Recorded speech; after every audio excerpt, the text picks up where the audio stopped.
નમસ્કાર, આધ્યાત્મિક મહાશક્તિમાં હું મોનાલી સોની આપ સૌનું સ્વાગત કરું છું। આજે આપણે જાણીશું સપ્તચક્ર એટલે કે આપણા જે શરીર છે તેના 7 ચક્ર વિશેની માહિતી અને તેના કેટલાક વિશેષ ઉપાયો વિશે। સર્વપ્રથમ જો આપણે આપણું શરીરનું જો વાત કરીએ તો આપણું શરીર બ્રહ્માંડ સાથે જોડાયેલું છે, જે સતત કોસ્મિક ઉર્જા મેળવતું રહે છે। જે આપણું શરીર છે તે 2 ભાગમાં વહેંચાયેલું છે, સૂક્ષ્મ શરીર અને સ્થૂળ શરીર।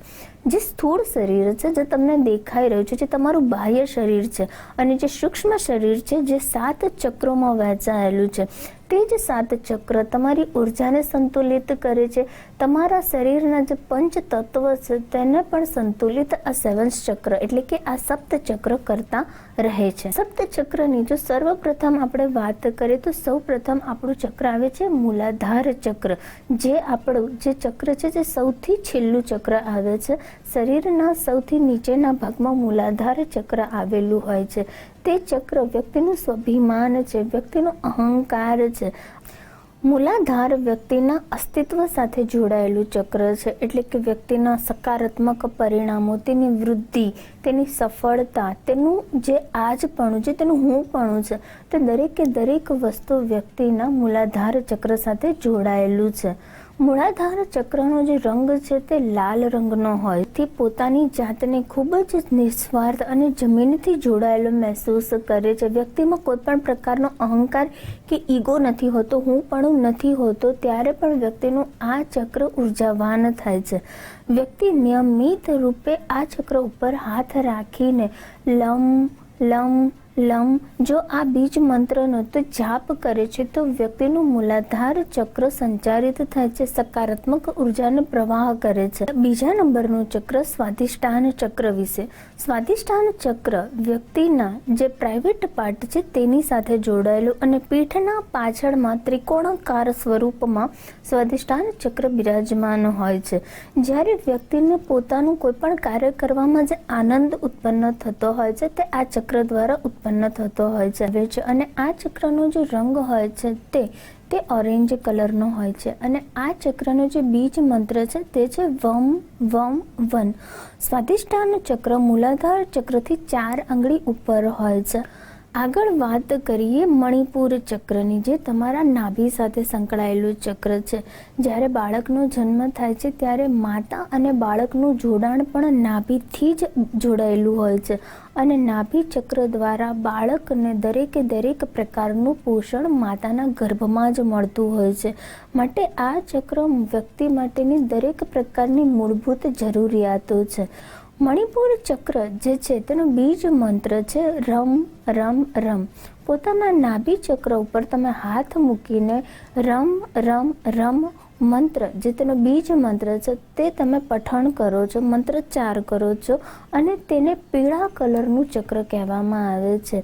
તો તમે પીળા રંગનું વિઝ્યુલાઇઝેશન કરીને રમ રમ રમ બીજ મંત્ર બોલો છો તો તમારું મણિપુર ચક્રના અવરોધો દૂર થાય છે, અને તમારા મણિપુર ચક્રને નવી જ ઉર્જાઓ પ્રાપ્ત થતી રહે છે। આગળ જ્યારે વાત કરીએ છીએ ત્યારે અનાહત ચક્ર એટલે કે હૃદય ચક્ર। જ્યારે વ્યક્તિ કોઈ પણ પ્રકારની પ્રાર્થના કરે છે તે હૃદયમાંથી ઉત્પન્ન થતી હોય છે।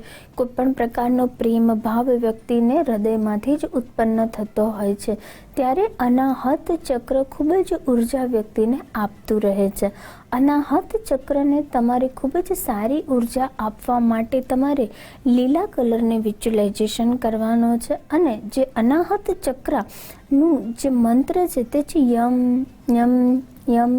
આ મંત્રને તમે હૃદય ચક્ર ઉપર હાથ મૂકીને જો પઠન કરો છો, મંત્રોચ્ચાર કરો છો, તો પણ તમારું અનાહત ચક્ર ખૂબ જ સારી ઉર્જા પ્રવાહિત કરે છે। આગળ વાત કરીએ તો થ્રોટ ચક્ર એટલે કે વિશુદ્ધ ચક્ર, જે વ્યક્તિના ગળામાં મધ્યમાં હોય છે।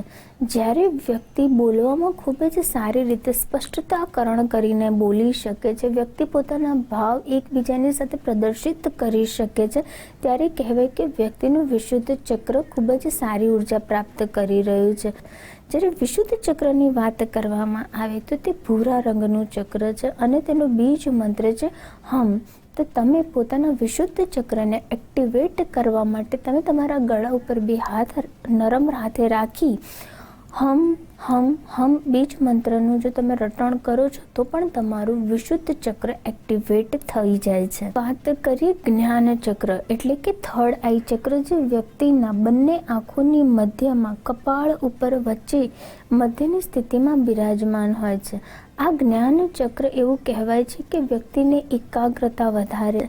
જ્યારે દરેક પ્રકારની મોહ છે, માયા છે, તેના ઉપર જ્યારે વ્યક્તિ વિચારવા લાગે છે, જ્યારે વ્યક્તિને કોઈ પણ પ્રકારનું ખોટું નથી લાગતું, ગુસ્સો નથી આવતો, વ્યક્તિ એક અલગ જ આનંદમાં પોતાની જાતને મહેસૂસ કરે છે, ત્યારે કહેવાય કે વ્યક્તિનું થર્ડ આઈ ચક્ર એટલે કે જ્ઞાન ચક્ર એક્ટિવેટ થઈ ગયું છે. જ્ઞાન ચક્રની જ્યારે આપણે વાત કરવામાં આવે ત્યારે તેનો બીજ મંત્ર ઓમ છે અને તેનો કલર છે વાદળી કલર. અને સૌથી અંતિમ જો ચક્રની આપણે વાત કરીએ તો તે છે આપણું ક્રાઉન ચક્ર એટલે સહસ્ત્રાર ચક્ર, જે આપણા સૌથી ઉપર આપણા મસ્તિષ્કની ઉપર જે ચક્ર હોય છે, જેમાંથી સતત આપણને બ્રહ્માંડની ઉર્જા પ્રાપ્ત થતી.